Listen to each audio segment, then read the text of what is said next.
How can you not be romantic about baseball?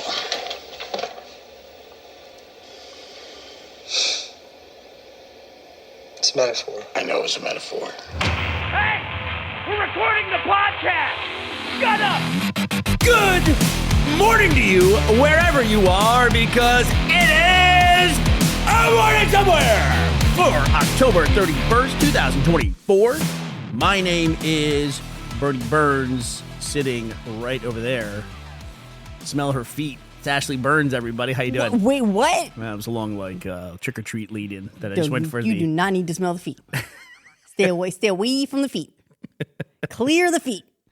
I think we've talked about this before, but trick-or-treating is not quite what it is in the U.S. here. Not quite, but there is a nice little bit where they make the kids tell a joke. They have to do like their little, every time they knock on the door, they say trick-or-treat, but then every kid has to tell their joke. Happy Halloween, by the way. Happy Halloween. It's October 31st. If you spookiest celebrate, day of the year. If you celebrate where you are. If you are celebrating Halloween, perhaps you are also celebrating the 2024 World Championship. How did you guess my costume? Angeles Dodgers. Oh, really? Are you cosplaying as Ohtani tonight? That'd be great. Actually, Freddie Freeman would be the better person to go as this year because Ohtani was not super effective during the World Series. The $700 million man, as they call him. Do you think it had to do with his subluxation? Yeah, when he stole that base, maybe. According to statmuse.com, Ohtani batted 105. That's like a 10% batting average. Which, that doesn't seem high. Well, like high? over 300, like over 30% would be like a good performance. For a guy you're paying at some point in the future $70 million a year, batting 105 in the World Series is not what you're looking for. But he did score a run. He got a double and got himself in. But that overshadows the incredible victory of the Los Angeles Dodgers. They were down 5-0 last night, Ashley.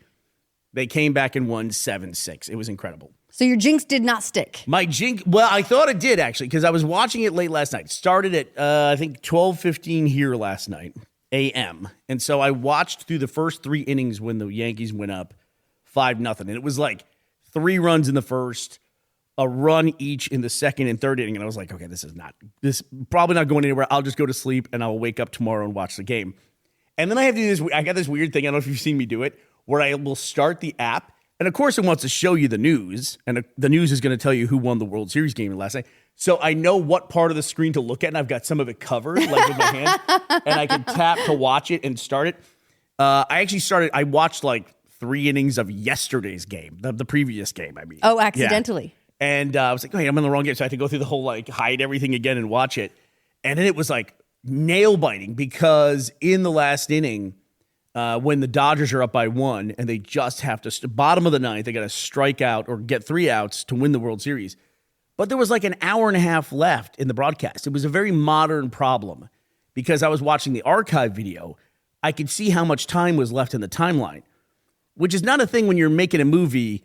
You don't want people to see they escaped the alien and they're on the ship and everything's fine. Why is there 30 minutes left in this program? You know what, though? I get that with books all the time. You'll be reading a book and you're like, oh, this is for sure the finale. Everything, it's all coming together. This is amazing. It's going to be great.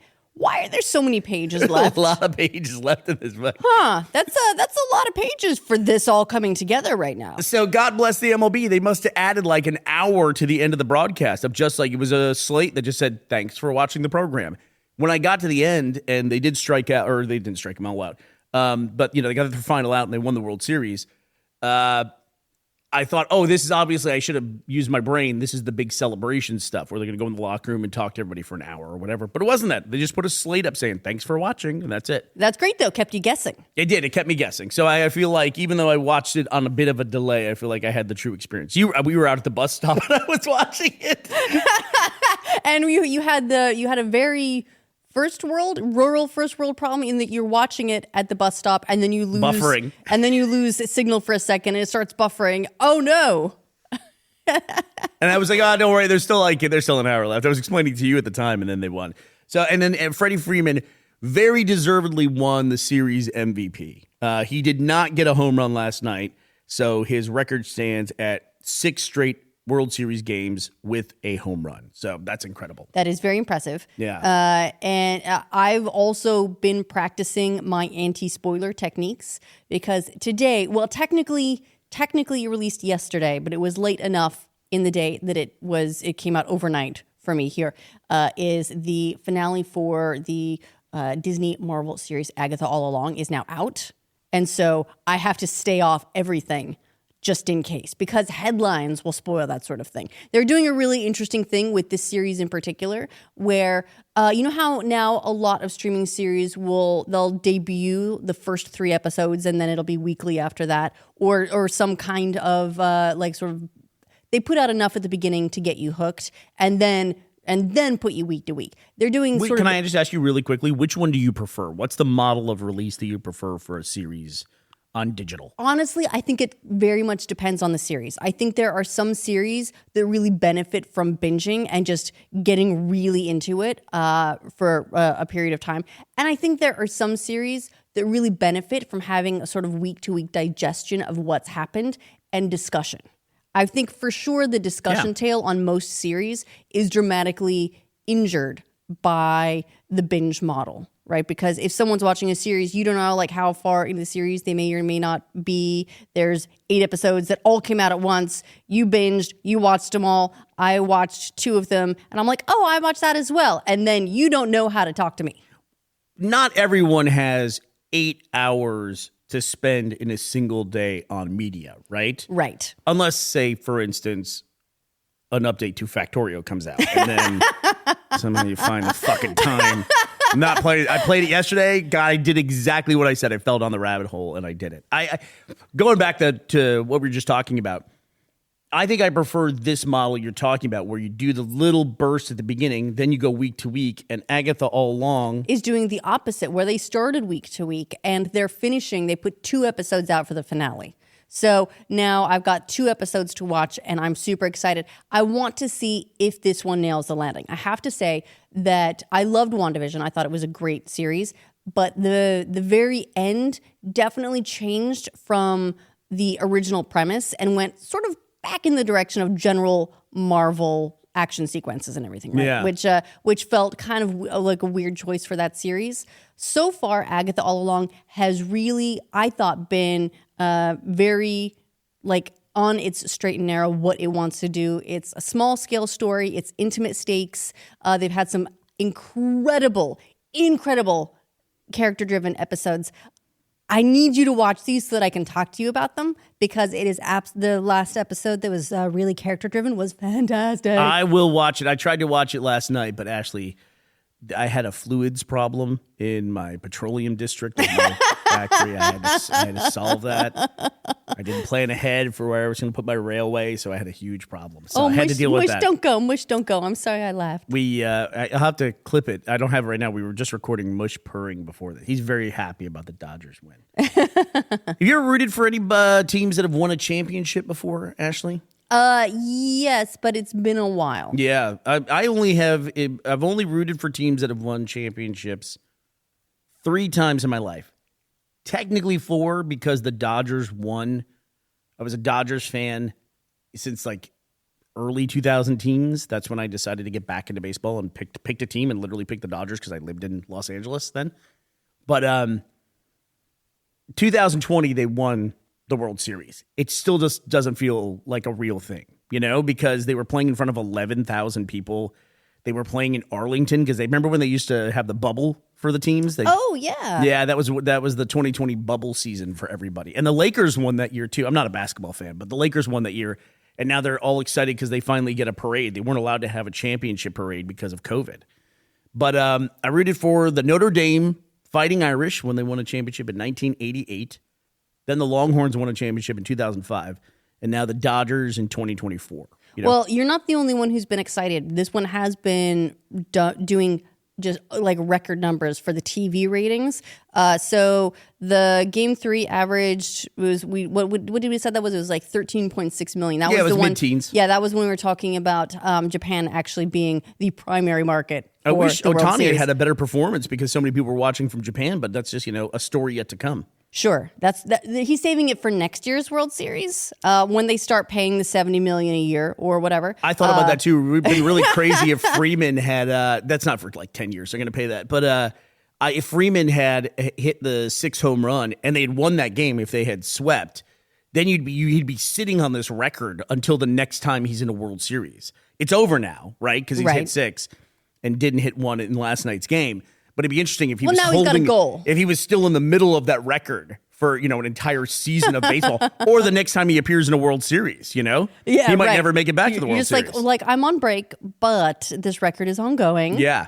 We haven't called it yet. Even if he hit one last night and set a new record, then it would be like, can he keep it going? It'd be interesting, but that didn't happen. Well, people did tune in to watch. So game 4 actually peaked 18.2 million viewers. And that is absolutely insane. So I'm curious to see what last night's game's ratings will come in at. It seems like people have been really super duper excited. It was great. You game. among them. It was a great game. I do. It's one of those things where I do regret not staying up all night and watching it. But when your team's down, by 5 runs in the 3rd inning and you're thinking, I can watch this tomorrow on tape delay. It's how a lot of people watch it anyway. Right, as long as you absolutely stay off the internet. Yeah, I look like a lunatic trying to tap my phone, recovering while like squinting at it, like crossing your eyes so that you don't see words. Or have you mastered yet the art of you see a word and you know that that's a danger word, and so you just punt it out of your memory and you very specifically you don't see that headline. You got spoiled for so many things when you were running the No, our Rooster Teeth news organization. I got spoiled for everything that came out. She took the hit for everybody. Everything, because someone in comments would inevitably spoil it, and I was in those comments removing them as much as I could to try to save other people from the spoilers. For a year, I remember sitting at dinner with you and you had a laptop and you were, removing bad comments and then also removing spoiler stuff as well. Yeah. Well, just in time for Halloween, Bernie, a spooky story. And that is that there is a village in Japan called Ichinono that is replacing its young people with mannequins. Because replacing young people with mannequins? Yeah. Mm-hmm. So the young people, for the most part, have all moved away from this town, right? They've gone off to the city to, do a career and have all the nice like city conveniences. And so there's no one left in this town but old people. So they built mannequins of young people so they could pretend that there are kids around, Bernie. A town full of kid mannequins. That's fucking creepy as hell and so sad. It's almost like a Hollywood pitch, too. I can just hear someone pitching it. It's like Children of Men meets I Am Legend. Or it's like I've seen this movie. It's called House of Wax. Yeah. When you said replacing, it didn't make it sound like they were doing a switcheroo in the middle of the night. Like they were creeping into windows, taking the kids and replacing them with mannequins. But this actually ties in nicely with some of your interests, which is things like, population decline and everything. Japan is going through a lot of that, in addition to Korea, where something like a third of all the people in Japan are over the age of 65. Oh, so man. They're having far fewer young people. Most of the young people that are from the countryside are going into the cities, and so these sort of rural towns are just slowly aging and dying off. Yeah. Unless, Bernie, they replace them all with mannequins or puppets. Here's what I think: the 65-year-olds who are in that town just start banging all the time. Got this. You can change, flatten the curve, if you will. Population replacement. You got this. I'm just imagining mannequins, but they're not. They're child-size mannequins in everywhere. Swings and on scooters, Bernie. Ashley is showing me an image from this news article, which we will link in the link dump. Looking at this photo, let me tell you something. Do not click on this. Or enjoy your life. It is the spooky season. Holy shit. There's spooky and then there's that. What was that? It's kids. That's playing. horrifying. Kids, Bernie. Oh my God.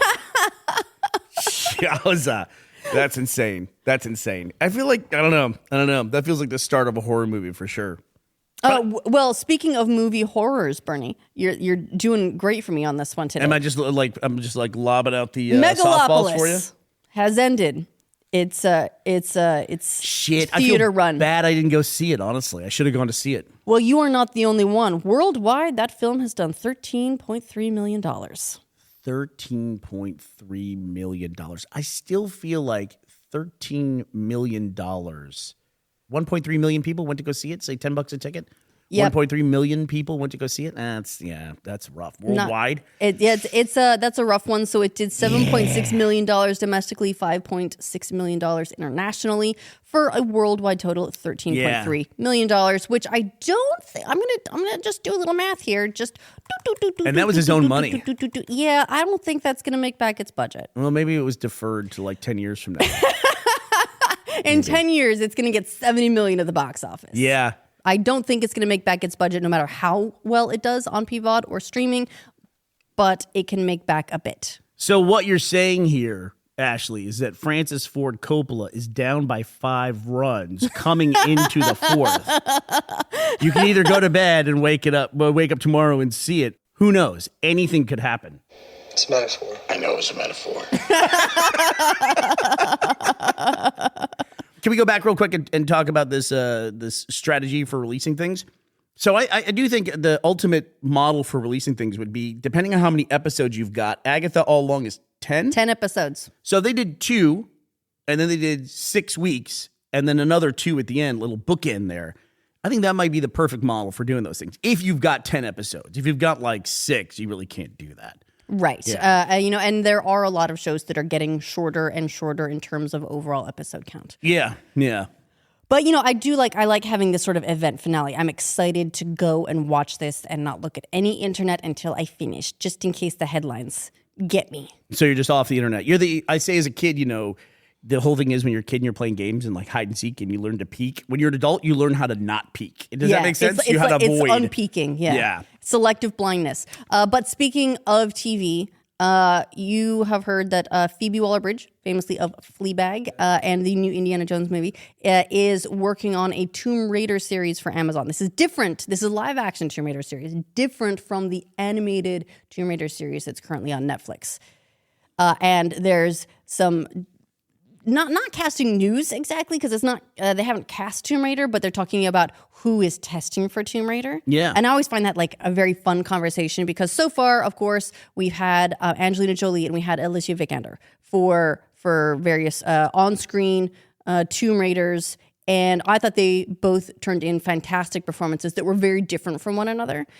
So far, what I'm hearing is that Sophie Turner, Lady Sansa, is testing, as well as Lucy Boynton, who I don't know as well, but she was in the Bohemian Rhapsody movie. Oh, okay. Is testing. And that there are some others that were on the wish list, such as Emma Corrin from House of the Dragon and Mackenzie Davis, who you will know very well from Station 11. Yep. But She'd be a good choice. That they were on the wish list, but are not testing. Okay. So those ones might be out. But do you have anyone else you would like to see in the role of the Tomb Raider? Man, just you reading that list, I'm like, if it ain't broke, don't fix it. Angelina Jolie, to me, was perfect cast. She was absolutely perfect for what those films were and what they were trying to do. She was absolutely insane. Also, what are you casting for? Because you're asking me as a dude. I'm casting for something a little bit different, I think. I'm casting for a British female action star is what I want. Okay, like body shape, buxom is not. Well, I'm probably not casting like Keira Knightley, right? But that matters far, far less to me. Gotcha. Okay. Like I need her giving vibes, Bernie, way more than I need her giving D cups. Okay? Fair enough. Fighting a polygon tiger or whatever. Yeah. So here's my list. Here's ones that I would like to, Phoebe Waller-Bridge, if you're listening, that I would love to see added to the list. 1, Hayley Atwell. Hayley Atwell. Got it. Okay. She was great choice. Sharon Carter in the MCU. Sharon Carter. No, I'm sorry. She's Peggy Carter in the MCU. Let's say. A different place in the family. Also, I'm going to go ahead and just nominate. This is not a deep cut, but I'm going to say Natalie Dormer would be a great one. Oh, now we're talking. Right? Okay. Natalie Dormer, who played who'd she play? She was Marjorie Tyrell. in Marjorie Game of Thrones. Tyrell. So in Game of if we're Thrones. auditioning the Game of Thrones cast, let's go ahead and toss her in there. Let's do it. And then I'm going to make a slightly deeper cut and say I would like to see Kaya Scodelario. So you didn't watch a lot of the Gentleman TV series that was on Netflix, but I did. And I thought she pulled off the very sort of like restrained yet badass, really like lovely British lady who I could see with the guns and with the pew pew pew pew and beating people up. And I thought she was mesmerizing in that role. Yeah. What about de Armas? What's her first name? Anna Anna de Armas. Anna de Armas, yeah. I mean, she'd be great. But she's also, right now, she's focusing, I believe, on Ballerina. It's like a movie in the John Wick universe. I think it's all wrapped and everything, but I don't know if they're hoping to turn that into sort of a John Wick adjacent franchise. Mm-hmm. So I don't know if she'll be up for that. Okay. But she was fantastic in James Bond. One scene she had in Bond, she was brilliant. She was really, really, that's exactly what I was thinking of when I was thinking about someone who could play a female action star, because she was amazing in, what is it? Tomorrow Never Dies? Bond. Tomorrow Never Dies, right? Is that the last one? No Time to Die? No Time to Die. That's what it is. No Time to Die. All the names for James Bond movies, kind of I love together. them, but they kind of don't make sense. I know. Well, they, Oh, the Quantum of Solace? Of course, of course. My bad. The Quantum of Solace. You're right. Do you know why it's called GoldenEye? Just out of curiosity. Is there a guy with a golden eye? It's like a satellite weapon that's gonna destroy the world. Some people have glass eyes. Some people got their eyes made out of gold just because they could. The names don't matter. It'd be weird though if they numbered the James Bond movies. It's like you're gonna go watch James Bond 23 today. That'd be really weird. Yeah, I tried not to keep track of how many of them there are. Oh, we failed the Bechdel test. We were talking about Tomb Raider. We brought dudes into it. And then we're talking about James Bond or whatever. Yeah, I'm sticking with Angelina Jolie. She was perfect casting. She was perfect casting. Maybe you go back to like 1988 or 1995 and get Denise Richards or something like that. Maybe. Yeah, all right. But if you're in a time machine, you Dr. can do that. Christmas. I got to say, have you seen lately that Pamela Anderson has been coming out in public and not having I shouldn't say not having a beauty routine. She's not doing stereotypical, like she's going sans makeup, hair extensions, things like that. I'm here for it. I love it. She doesn't look like someone's like taken some knobs to her face and like wound the tightening way up. Nope. She looks like a human. It's great. I love it. I love to see it. Incredibly gracefully. I love it. And she's a stunner. Yeah. I mean, she always has been. It'd be cool to go through the whole like makeup, like glamour, buxom phase, and then like get to be like the really cool looking older lady as well, too. Right. Be a badass with like the pink Cadillac. It's like the new Helen Mirren. Fucking love Helen Mirren, man. Yeah. Helen Mirren for Tomb Raider. Let's do it. Yeah. You know what? I'm in. I am in. The only thing I would want to cast in those like British action movies is I would like when they reboot James Bond eventually, because they keep threatening to do it. Like everyone from Idris Elba to the guy who plays Quicksilver. Oh yeah, Aaron Taylor Johnson. I think. Who's playing Kraven the Hunter. Yeah, that was a choice. That was a choice for sure. But I would love to see. I would like to nominate for the role of Q. Okay. I would like to nominate Gavin Free for that. I think Gavin would make an excellent Q. He would be a lot of fun. I would love to see that.